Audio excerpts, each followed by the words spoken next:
Good morning all, and welcome to the second of 3 FMCG webinars focused on Asia. The first earlier this week was on Japan, and today, as you all know, it is about Indonesia in partnership with the British Chamber of Commerce based in Jakarta. The third, incidentally, is about South Korea, which is on the 29th of March. The DIT is here to help and advise you whether you're new to exporting or already exporting for several years. You can get plenty of advice and help, and also funding from us, and we're always glad to help you out on your journey. Next, you can contact me, the FMCG Specialist Trade Advisor, via your international trade advisor. If you don't already have one, you can locate yours at going to great.gov.uk to find our local trade office. And now I'd like you to hand you over to our first guest speaker, who's Thank you very much for inviting us. We want to share about the economic situation in Indonesia, and also the outlook of the modern retail in Indonesia.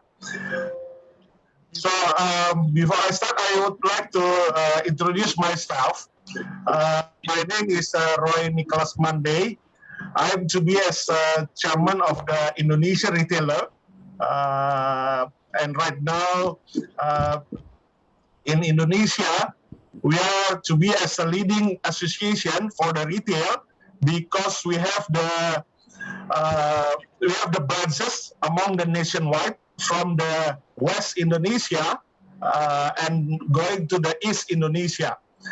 Right now we have the 34 provinces, and we have the branches at the 34 provinces among the nationwide. So, and right now we the members of the APRINDO from the West Indonesia to the East Indonesia, with almost the 40,500 stores, around the 600 companies, retail companies. So and last year we got the anniversary for the 26 years old. Our association right now going to the 27 years old. Okay, that is my introducing about the APRINDO, and let us start about the presentation. So let us start it about the economic and retail challenges facing in Indonesia, provided by the APRINDO, Indonesian Retailers Association, or Asosiasi Pengusaha Retail Indonesia. As we know that right now, from the formal publication from the government of Indonesia, growth of economy in Indonesia 2020 minus 2.07 year to year. And when we saw the graphics, we have the stable situation before the pandemic coming to Indonesia, from the year to year, starting from the 2011 to 2012, 2013, and going to the 2020, we can see the graphic is around the 5%, more than the 5%, and the 2012, almost more than 6%, So that is talking about the Indonesian economy. But as you know that when the pandemic pandemic comes, so not only Indonesia but any countries, almost the 220 countries in the world already declined the economic because the COVID-19. We can see that the comparison growth of economic around the some countries in 2020 we can see the mainland is around the 2.3.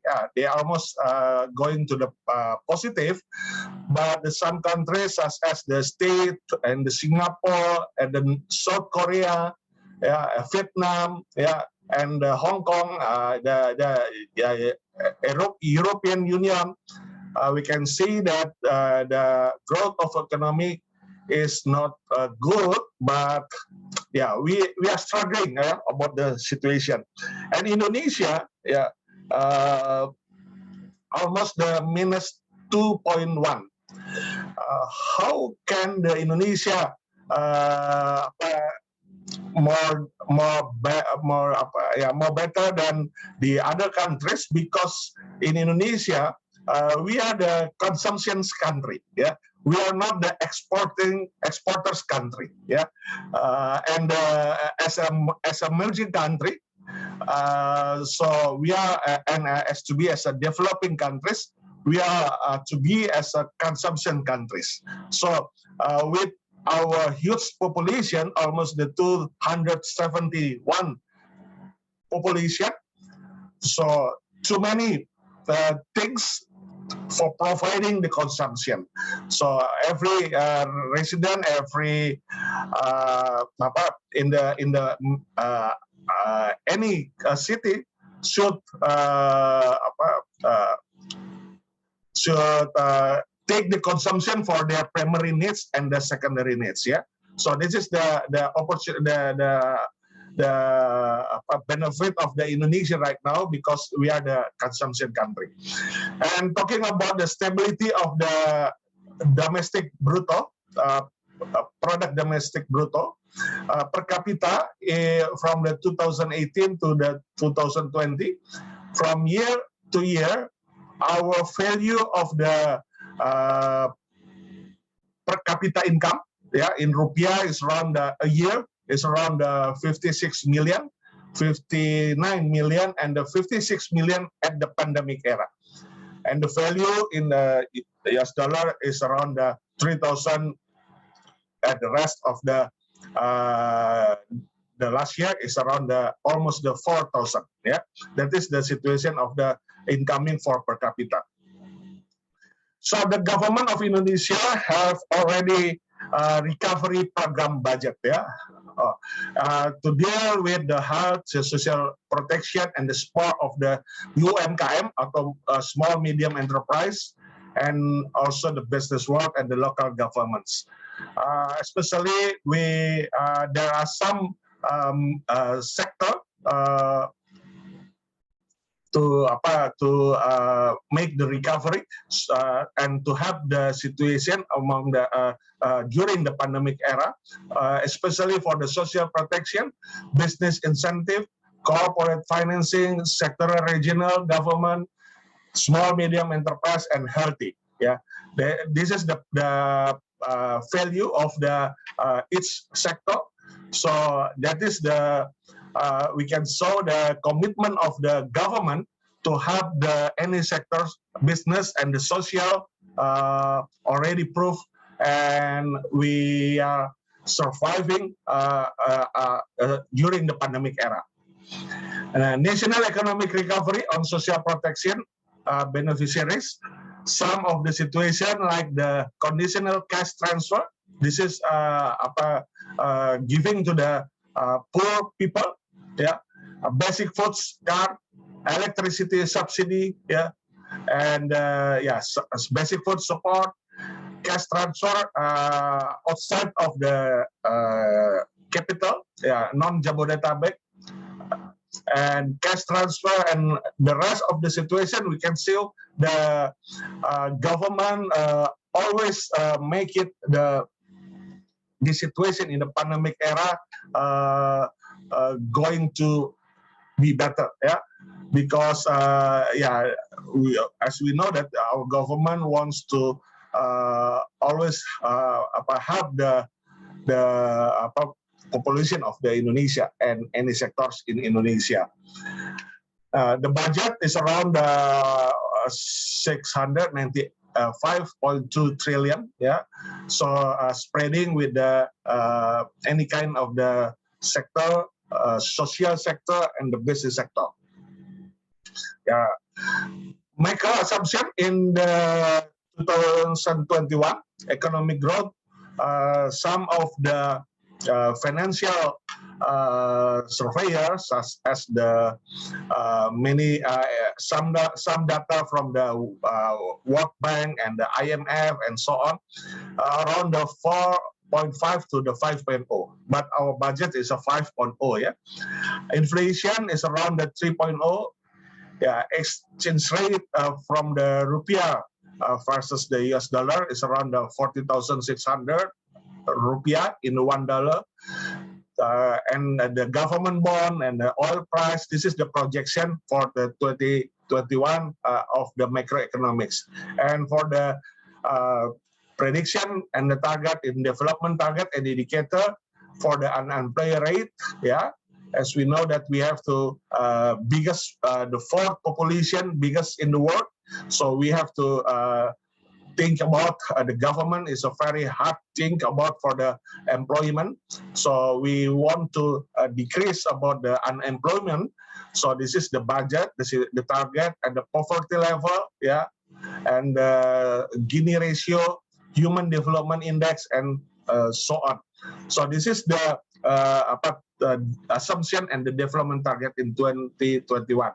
Strategic policy, for the education, for the health, for the social protection, infrastructure, food security, tourism, and ICT is some of the major priority for the government helping the at this situation.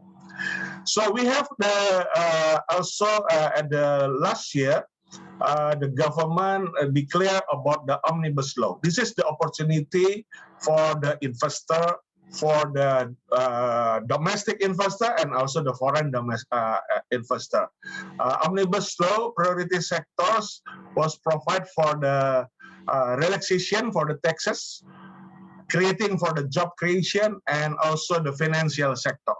The 6 pillars of the Omnibus Law, especially for the taxation, is investment funding, territorial system, personal taxpayer compliance, equity of business, and taxation facility. That is the fiscal policy. Yeah? And the 11 cluster of Omnibus Law, we can see the sum of the situation to make the job creation, yeah, such as the simplification of licensing, yeah, investment requirements, and so on. Yeah, this is the government already declared, and right now the Omnibus Laws is running in Indonesia. Yeah, this is the fiscal policy. So this is the some information for you. So the theme of the fiscal policy is accelerating social security and economic recovery and strengthening reforms to escape from the middle income trap. Yeah, right now in Indonesia, entering the middle income trap because the oldest people is going decline, and so we have to creating the programs how to make the young generation, yeah, to be as productivity, to make a more their productivity in Indonesia. So right now we are talking Aprindo nationwide of the Indonesia. We are running our members, yeah,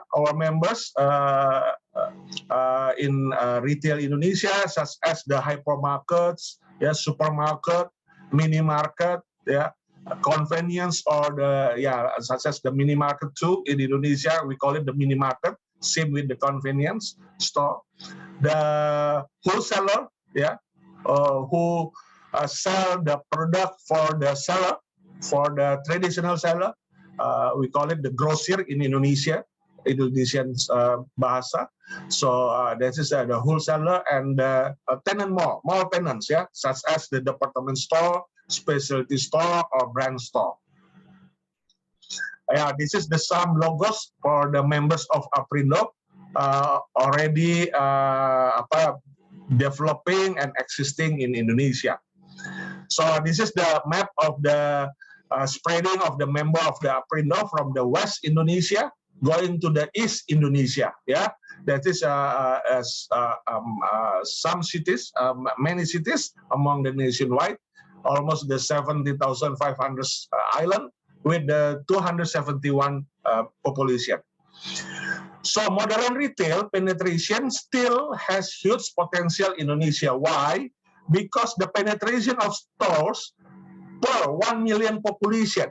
We can see that some countries in the list, such as the Korean, Taiwan, and so on. And Indonesia, for the 1 million population, just already have 52 modern store or the retail modern. And the traditional market or the wet market is almost 8,000. Yeah, so this is a very huge potential, yeah, in Indonesia when we are talking the modern retail, yeah, because right now before the pandemic and we think about after the pandemic, the next normal, retail business in Indonesia is a still promising business, yeah. Okay, we can see right now the outlook in the retail in Indonesia, yeah. As we know, the COVID-19 right now was spreading in many countries in the world. So for the retails, impact going to be as underperforms or underproductivity to be as in the retails because the regulation on large scale social restriction implemented in Indonesia. We call it the PSBB or PPMK right now. Yeah. So this is the biggest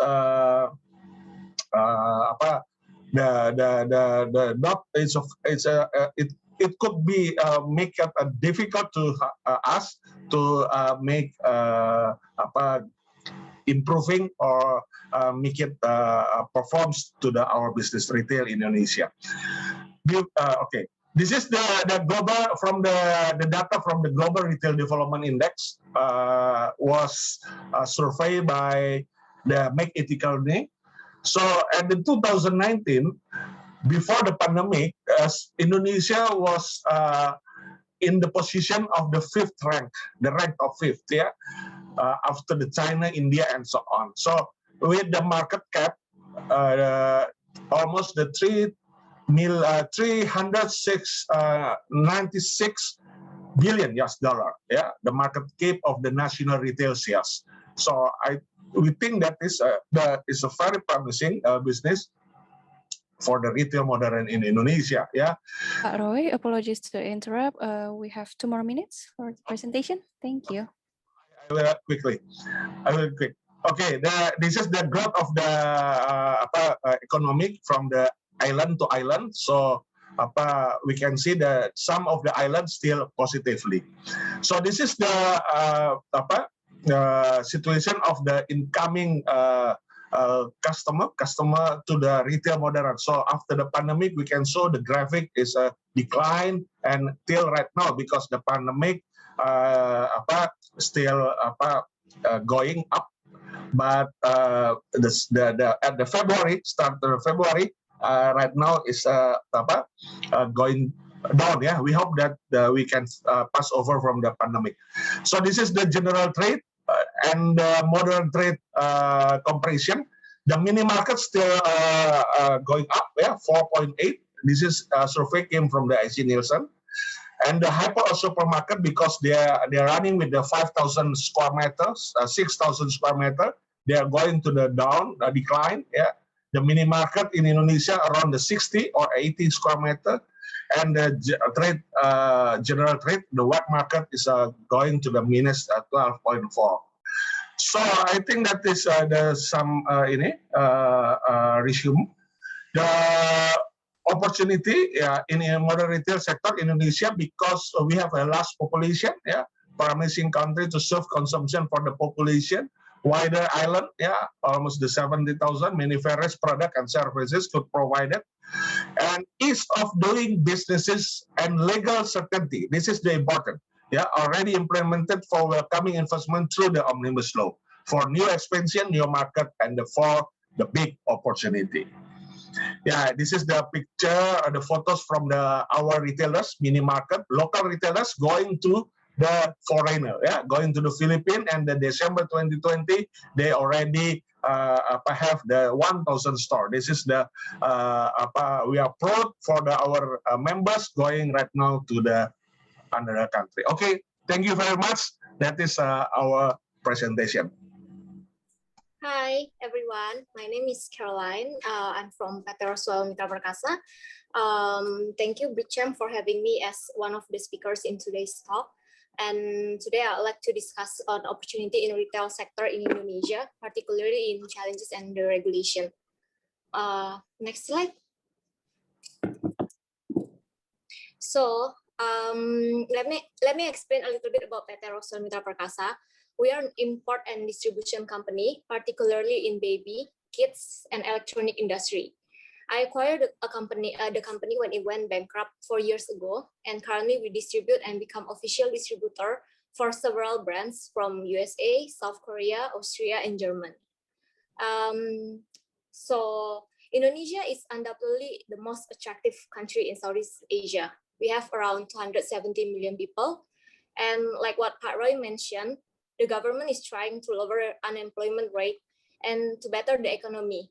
So it is in the process of making positive regulatory reforms on all fronts through the new Omnibus Law. And this is a breakthrough that will improve the investment ecosystem and increase the business activities. Therefore, it will support the growth of middle class, making the country even more attractive as buying power increases. But with that, it also came with great challenges. So the first thing that you need to ask yourself is your product easy to duplicate? Your competitor isn't just the local, but also the Chinese manufacturers. It doesn't help that it has become so easy to buy goods directly from the manufacturer in China with a fraction of a price. Especially for me, baby and kids industry has a very tough competitive landscape. There is a need for constant innovation. So if your product is easy to duplicate locally or in China, you will see rising competition immediately with more attractive price. And secondly, retail alone is a very fragmented market. It is very hard to become market leader in all segments, especially in Indonesia. And the other thing that I will discuss is the import tax here, as the government supports exports more than the imports. And the import tax alone here in Indonesia is divided to 3. The first one is import duty, value-added tax, and income tax. I give range because all these are different depending on your products. So let me explain more about this. You need to figure out your HS code and whether Indonesia has a bilateral agreement with the countries of origin. If there is, the import tax will be much lower.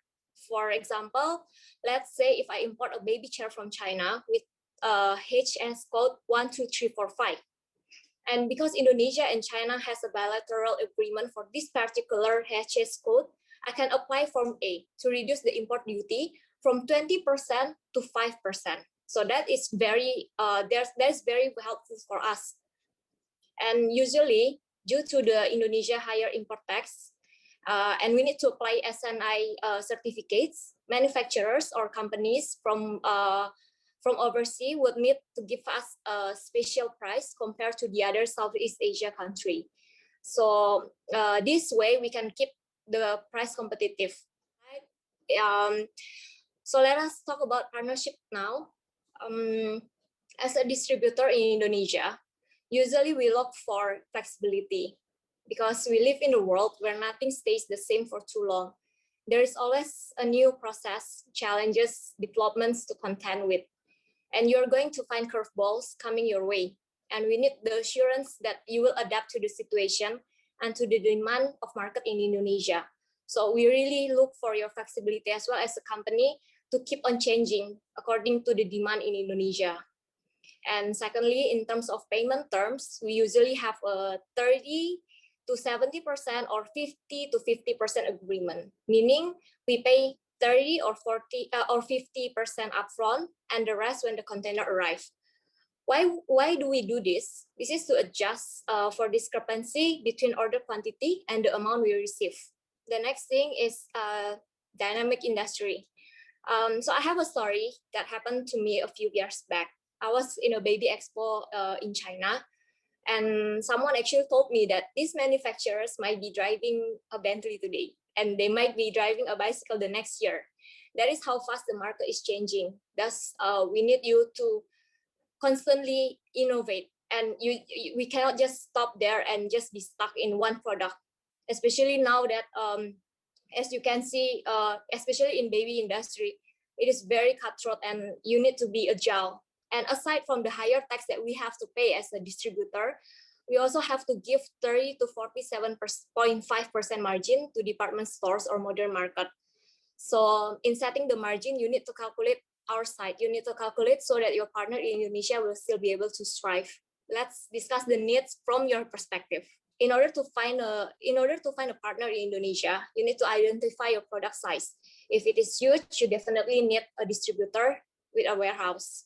And the second thing that is very important is to also register your brand or to apply for patent in Indonesia. As the regulation here is whoever registered the brand first on the brand and has the right to use the brand. So you need to be careful with this. So before or when you found your partner in Indonesia, you have to make sure that you apply the brand first before they apply it here in Indonesia. The last is, aside from that, I think that in choosing your partner, the right partner in Indonesia, you need to find a company who has a clear vision. It doesn't necessarily to be the biggest player in the market, as long as the company is agile and decisive and willing to adapt to the oncoming challenges. Because I get that right now with the pandemic, with the COVID-19, a lot of companies are struggling, and those companies who are willing to be flexible and willing to adapt to the condition right now, that is the one that will be able to strive even more. As a closing remark, I think Indonesia is a very consumer-based economy. In fact, we are a third world country with a first world desire. Thank you for listening to me. And good morning, everyone. I hope you're all doing well. And thank you to the Prism team for the invitation to speak today and share some of the information regarding Indonesia, which hopefully you can find useful. I have to say, this being a Midlands event is actually very fond memories from Midlands, as I did 4 years of my university there. So great to have some of you here discussing about the opportunity of that part of the UK. What I have prepared to complement the information you heard for Paroy and Caroline earlier, a bit more information, but more centered around FMCG. So looking a little bit about the channels, but also maybe some information regarding registration and so forth as you consider to enter Indonesia. So we'll talk a little bit about the bricks or the stores because this in our country they constitute a significant part of the transactions. We'll touch upon the digital commerce evolution in Indonesia. A bit more information to complement what Caroline very thoroughly already has covered in terms of considerations as you want to enter into Indonesia, and possibly a couple of thoughts about 2021, what 2021 might look like in Indonesia. So the map of Indonesia, we're talking about a very large country. Paroy had show you that earlier, and the island right at the bottom, the Java Island for FMCG represents approximately 2/3 of the total transactions, so very, very important on a weighted basis. And as we move to the capital city, Jakarta, on the western part of the island, that contributes significantly again to the total transactions of FMCG, so 20%. So at least you have some numbers so you can understand, where you can possibly focus a bit more. Java Island over the last 12 months hasn't been doing as well in terms of growth, but you can see some other parts of the Indonesian geography from the west going east, Sumatra, Kalimantan, Sulawesi, managing to weather the COVID situation and continuing growing value in the transactions year on year, which is very encouraging. And we know that the government is very keen to see those island economies progressing even more in the years ahead. From FMCG point of view, key contributors to the total transactions are what is described here as traditional trade, or GT, as you can see the abbreviation there. And here we're talking about a cluster of small stores in terms of surface areas. In some markets you hear them as wet markets, but it could be a combination of stores within wet markets or bazaars, and other smaller baby stores, smaller independent supermarkets across the cities in Indonesia. Total retail universe, again, we use Nielsen. They are according to be approximately 3.5 million stores. And what we have seen in the last 12 months, we've seen the mini markets benefiting significantly from the COVID situation, while on the other hand, we have seen large stores, particularly within malls, underperforming significantly.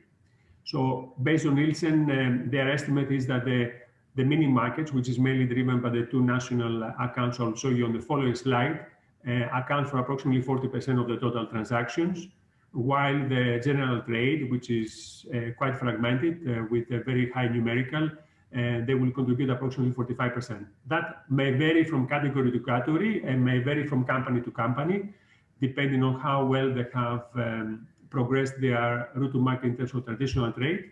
But across the FMCG categories, this is the current reality as far as Indonesia is concerned. On the next slide, I have included some examples of some of those accounts for you to be a bit more aware. So maybe if I can move you clockwise, starting on the left-hand side with Alfamart and Indomart. Here we're talking about two large national mini market accounts. Between the two of them, they have approximately 33,000 stores, 33 to 34,000 stores. And every year they expand that by about 500 to 1,000 stores each, right? So you can imagine that every week there's another 10 stores opening from each one of them, which is a Herculean task in many ways. And each of those stores is about approximately 100 square meters.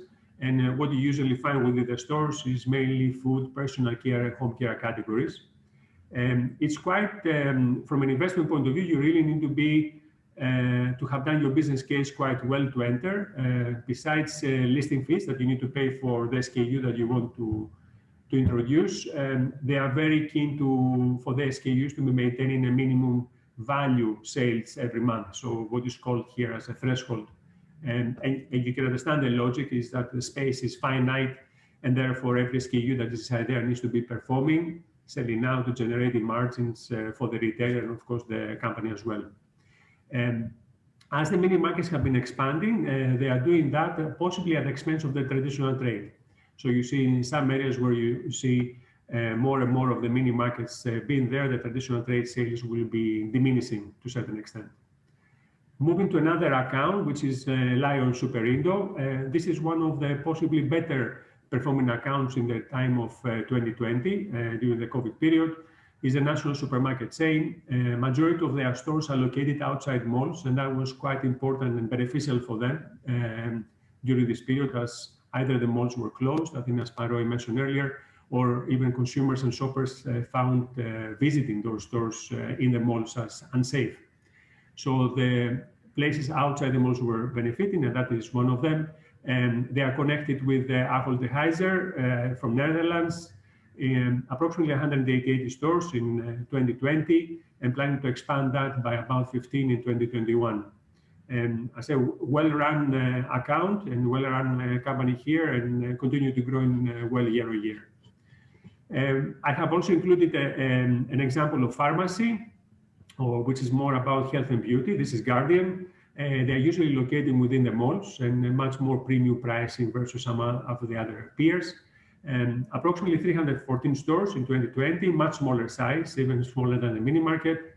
And they are still looking to expand by approximately 50 to 70, while at the same time they might be closing some and opening others. So they're doing a little bit of relocation and trying to see which stores, if the stores are not performing as well, sort of switch them in terms of location. It's a regional Southeast Asian chain, and again, well run, and somebody that you really need to consider if you would like to work with, depending on the category you represent. We also going to have Boots entering Indonesia in 2021. The initial indications are possibly going to be less than 10 stores in 2021, but they have a plan for expansion further in Indonesia in the years ahead. Obviously, the other thing, and in the UK you have seen that also benefiting, is the digital commerce channel has received significant boost during this period.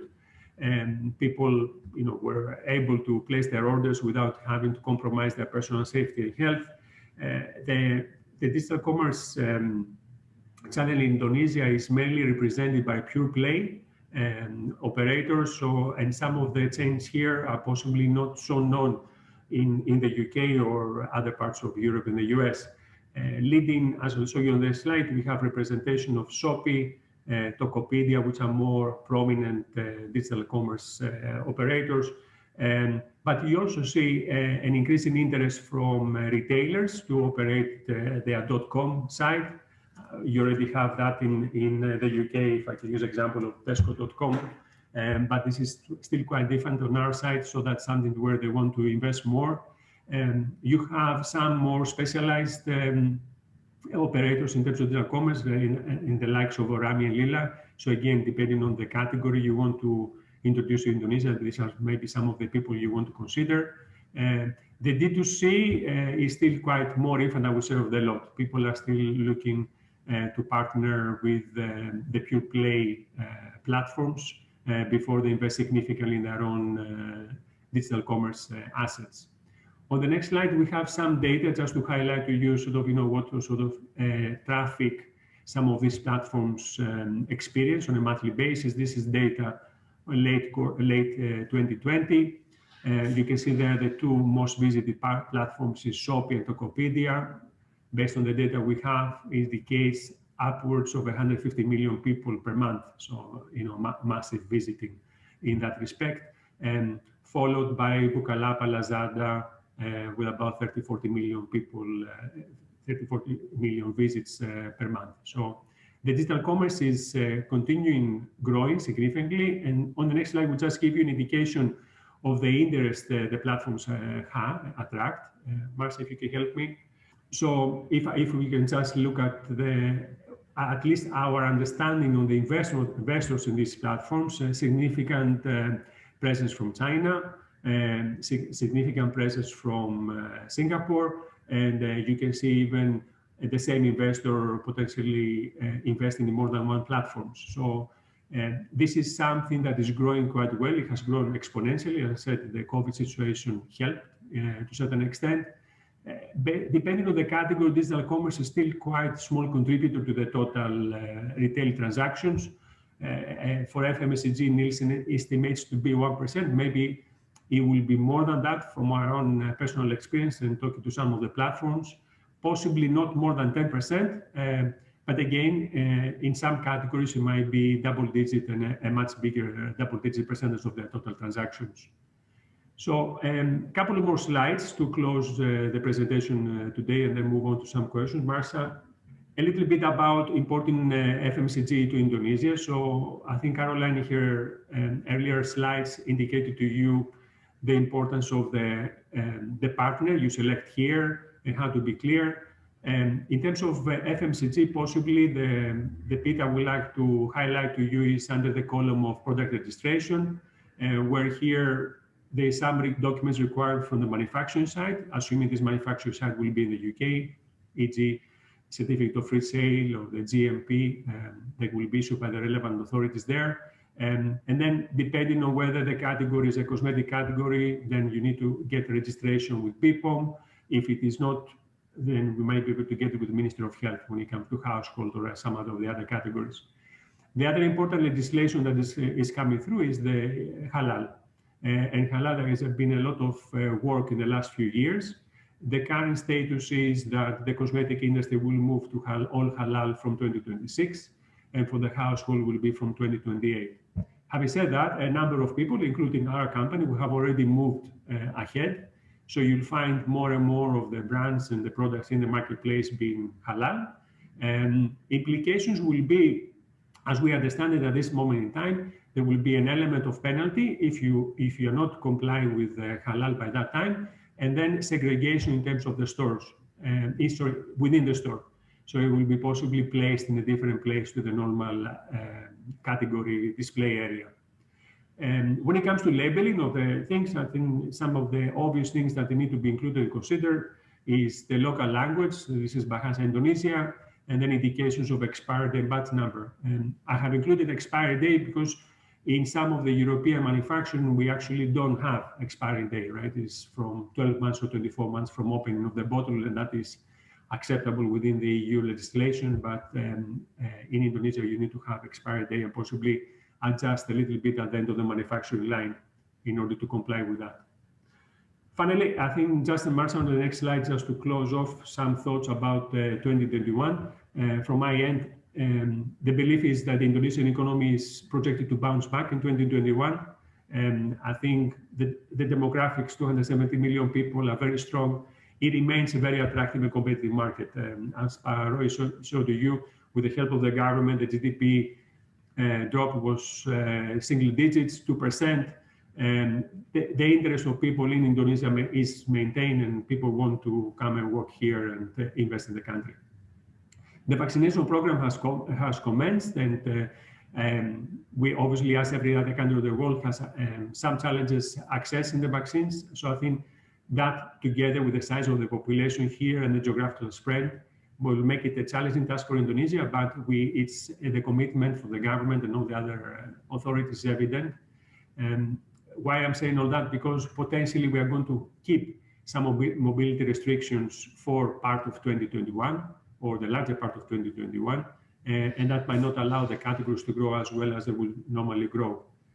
Digital commerce, we believe mini markets and generally the stores that are located outside the malls, we are perceived as safe to visit, and I expect them to continue growing.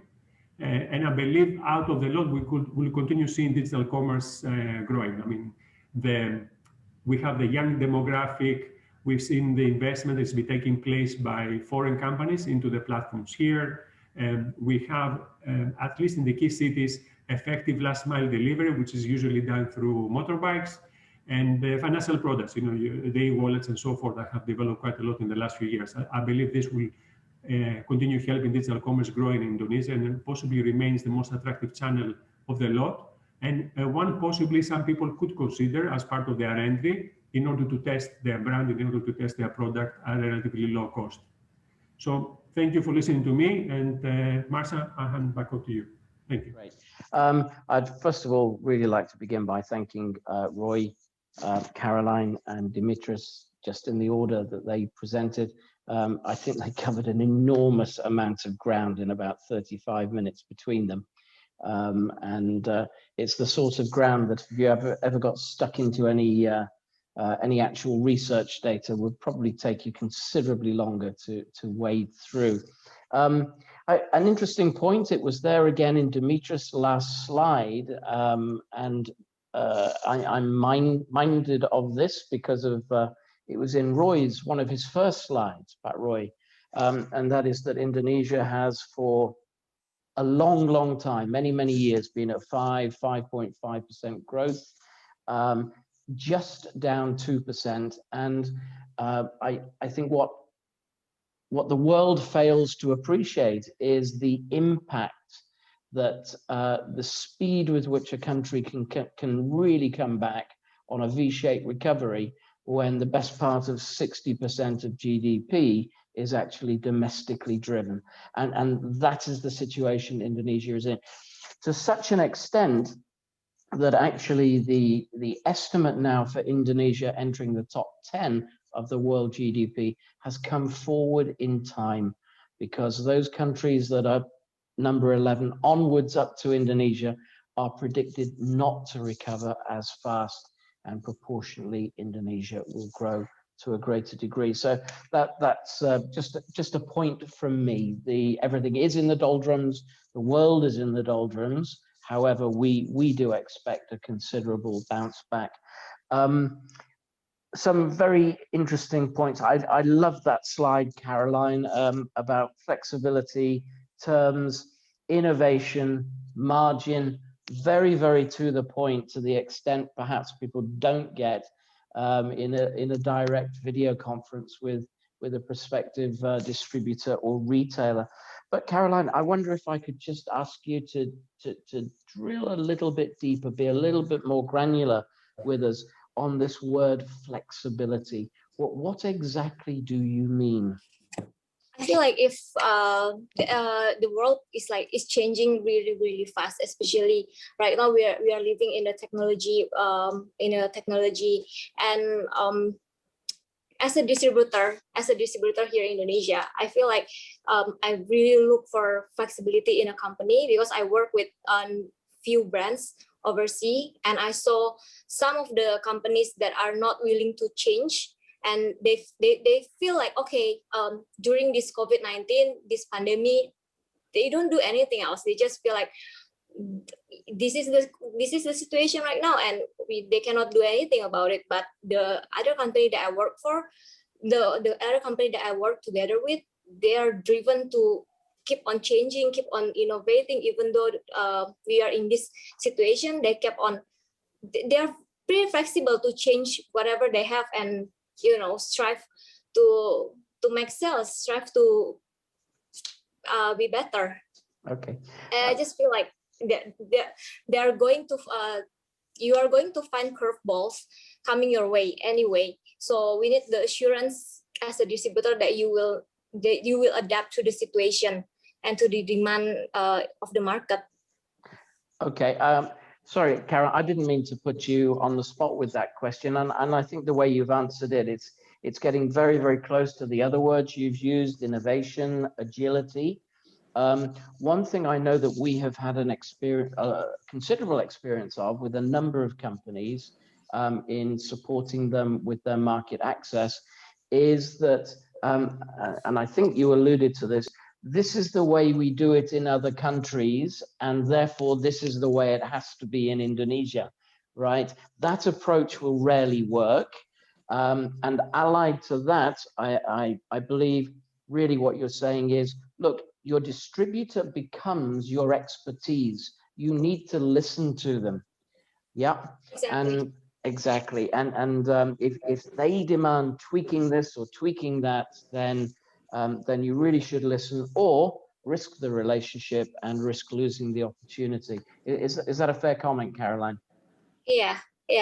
Exactly what I mean. Great, thank you. Roy, there has been a very specific question from a gentleman who is very much involved with one of the biggest retailing groups here. I won't mention names, not necessary, but the question that's being asked is market entry to Indonesia, Roy, for foreign franchise convenience mini market stores is not allowed or reserved for Indonesian SMEs. Is this still your understanding of the new law, Roy? Yes, thank you.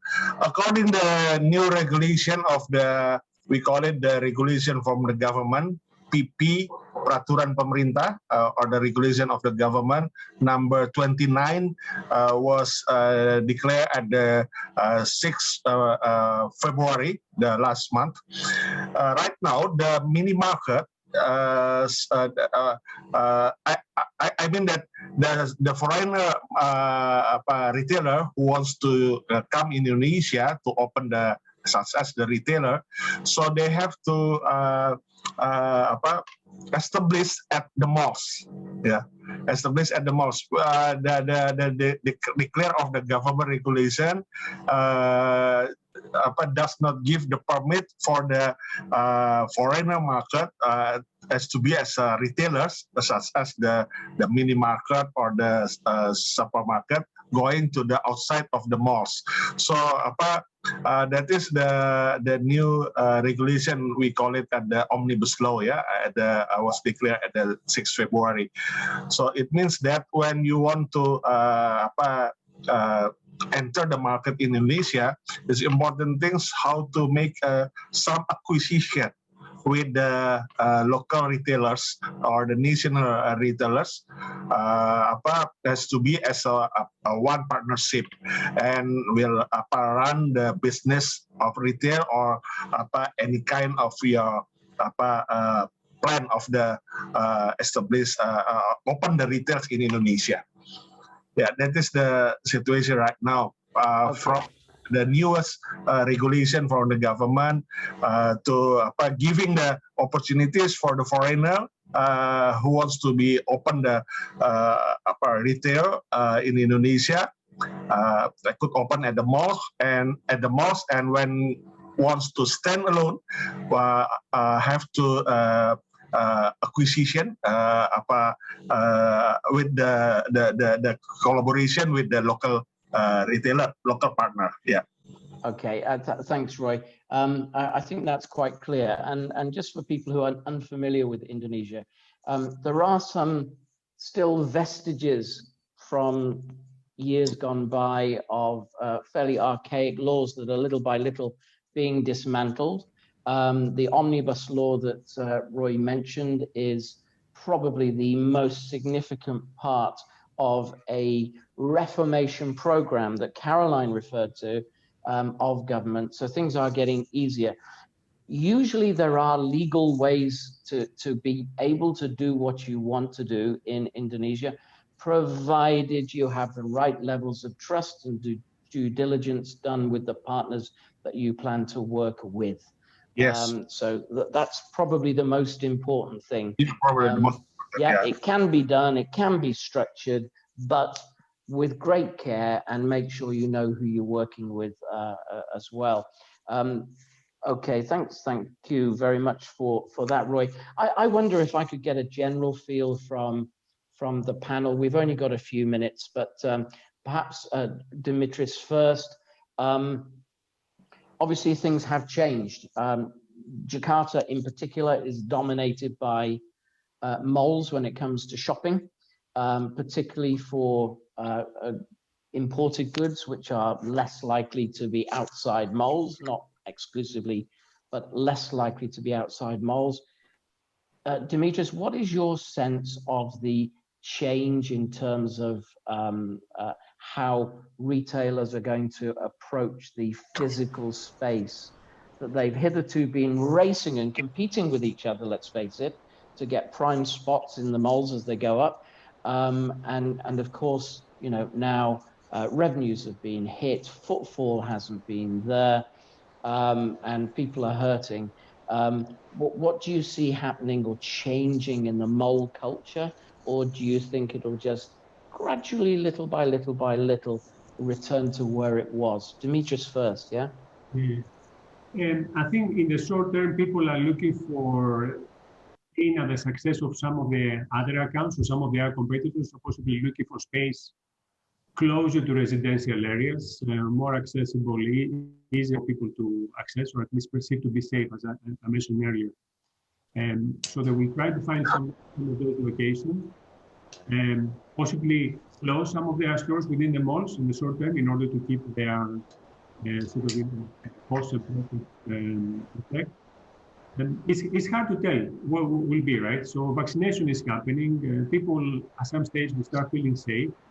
I think the mentality of people will like to visit the malls because, you know, you have the restaurants and, you know, you'll be able to socially interact. I think people will like to have that opportunity to come back. Expectation is maybe not to the numbers that we enjoyed before. So it will depend a lot whether the owners of the malls will allow the retailers to have some discounts on the rents, you know, to make it worthwhile for them, because we know that the rental is possibly going to be very expensive. So it remains to be seen on that front. The digital commerce, as I mentioned earlier, I believe it will be something that people will continue exploiting more and more. You can see that in the supermarket chains, trying to establish their .com site and invest into it. And people will, I think, while things are remaining a bit uncertain, consumers and shoppers becoming more confident to place orders through there, we think that will continue growing. Yeah. Thanks, Dimitris. Of course, for those in the UK that don't have too much experience of Indonesia, shopping is a family recreational thing. You know, it's embedded as part of the recreational culture. It won't disappear. It might modify, as Dimitris says.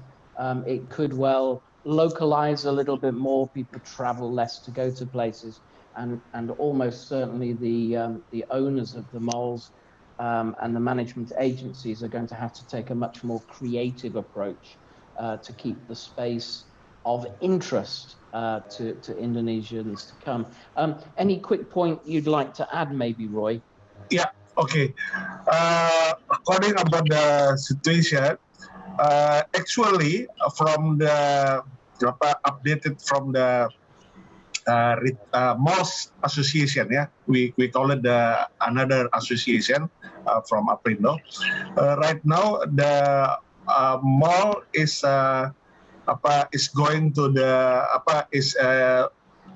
will increasing, yeah, after especially after pandemic, because in Indonesia right now we have around the 326 malls, yeah, 326 malls among the nationwide. So this is not so much more right now, because when we compare to the another countries, maybe with the not so big, not so much island like Indonesia, but their malls is a very huge. Totally malls is a very huge. So some of the developers or the property still have a plan to make building the malls to giving the opportunities for the any investor or any retailers. It means that any retailers who wants to open the malls, especially in East Indonesia. Yeah, East Indonesia is still more a little bit than the West Indonesia.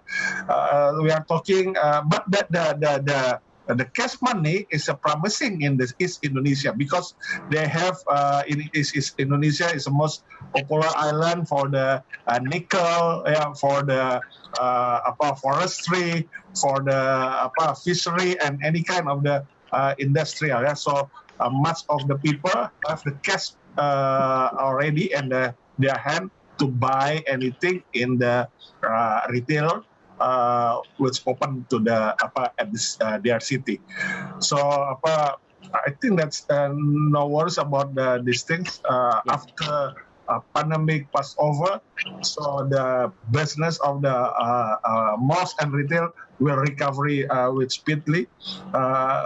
Many city in Indonesia, especially the East Indonesia, does not have the retailers. So when I give it the slide for the 1 million people in Indonesia, it's only around the 50 or 60 retailers. Yeah, it's a very small, yeah, than the other countries. Okay, thank you for that, Roy. I don't know whether any of our panelists, maybe Caroline, I know that baby care and so on is rather more of your area of expertise, but there is a question asking about sports equipment and so on. If you were a British company looking to get sports equipment in Indonesia, what channel do you think would be most effective? Is it the more traditional retail through malls, or would you be inclined to steer them into e-commerce? Well, I think there is an increase in sports currently because of the pandemic. I can actually see that there's also a lot of influencer is also doing a lot of equestrian and tennis these days. And as for the question that you asked me, I think maybe the British retailer can try to test the market through online first and see the water here. Does it have a really good how's the response to that? And if it is a great and positive response, I think they should look for a partner here in Indonesia. Okay, so the online option is the lower risk, lower resource guzzling, dip your toe in the water and just see. Yeah. I do agree with what Mr. Dimitris said, that there are a lot of regulation here in Indonesia, like SNI, the manual in Indonesian language, and there are a lot of certificates and documents that need to be done. And having a partner here in Indonesia will really help you, complete all that. Okay, that's great. And there has been a question about the luxury goods market. I think I'll just chip in. I mean, Dimitris mentioned about the very aspirational and young and in volume rising middle classes. There is always going to be increased demand for luxury goods, and be in no doubt, British brands are well respected for their quality, their traceability, and things like that as well. So you should be encouraged. I'm very mindful of time. We have run over. As a panel, you've covered an enormous amount of ground, and we do thank you very much indeed. I'm wondering, Roy, 326 malls, I think. How many of you personally visited? Right now, yes. Just mention it. In the one mosque is around a day. Yeah? A day is. Okay, great. All right. Thank you very much, Pat Roy. I'm coming to you, Enzo. Dimitris, for 4 years of memories in Birmingham. Obviously not a serious student, but doing very well in your career in Indonesia. And Caroline, for any of you that want to know more about her story and how her business has developed, it's fascinating. And we'd be happy to direct you to a video she did with our Human Capital and Education group representing the University of West England. With that, Enzo, I leave it with you to close off. Before I close the session, and thank you all. It's been really interesting. I've really enjoyed your insights into exporting into Indonesia. But Dimitris, I've got a question for you, which would probably be of interest to a lot of manufacturers there of skincare products. Now, as you mentioned, in 2026, Halal certification is going to become obligatory in Indonesia. Now, my understanding is that the market for halal products global-wide is about $81 billion. And I've heard quite a large substantial figure for Indonesia. Could you tell those present roughly what the size of the market is, as you come from PZ Cussons? You catch me out now. Sorry. No problem. It depends on the category. Maybe I can give you the size of some of the companies, and hopefully that will help people to draw some comparisons, maybe with the UK or some of the other markets where they are currently based.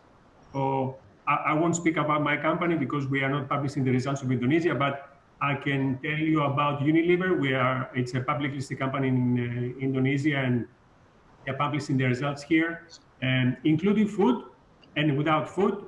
So including food, Unilever in Indonesia is approximately $300 million.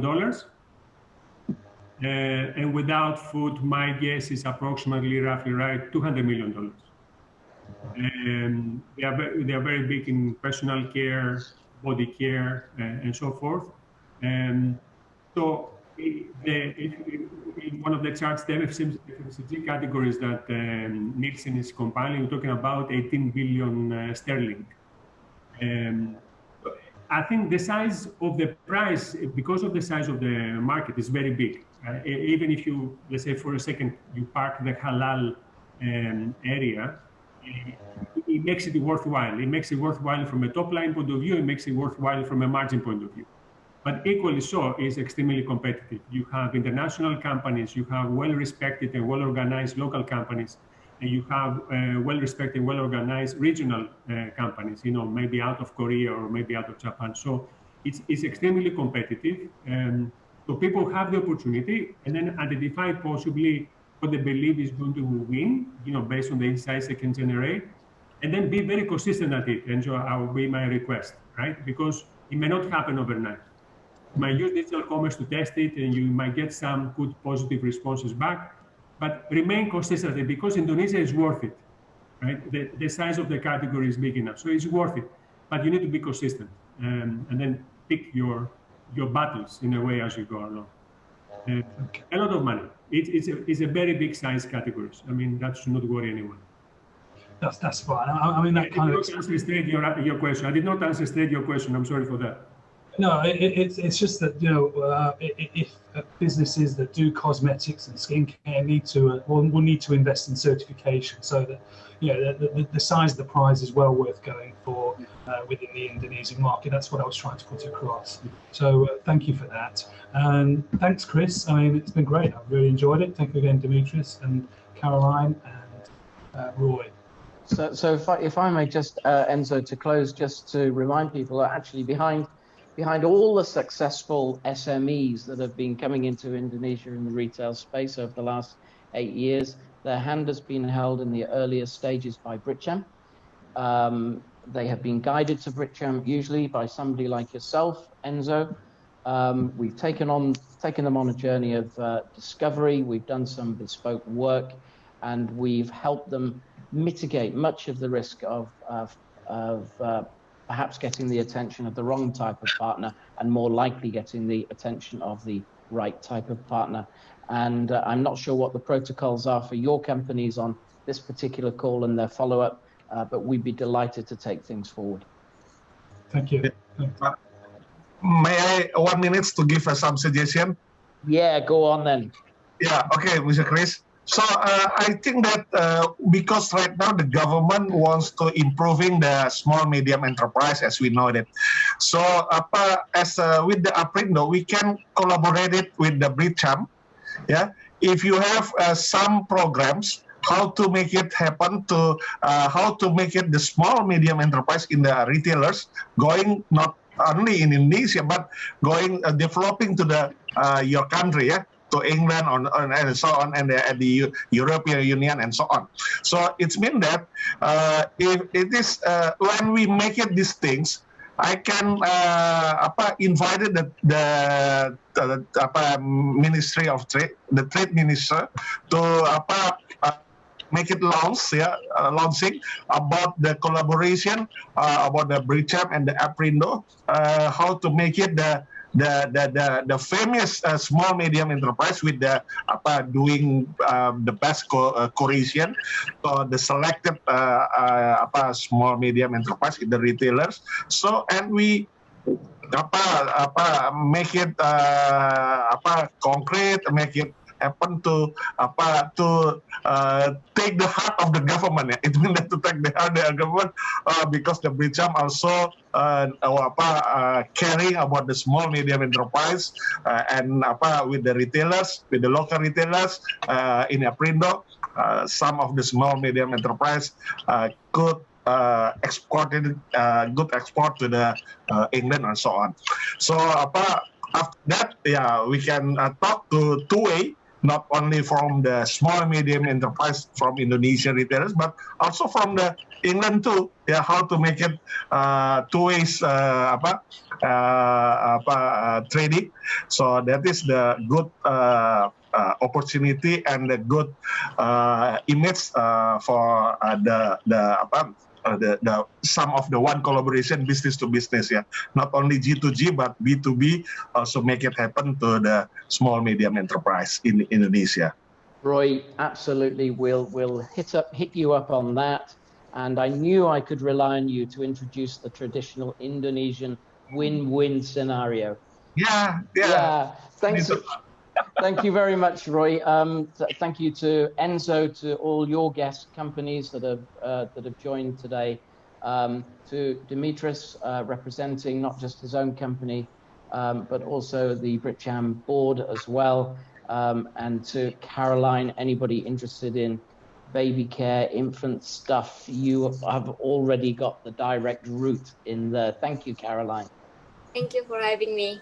Thanks, everyone. Thanks, Enzo. Thank you, team. Asti, Marsha. Fantastic.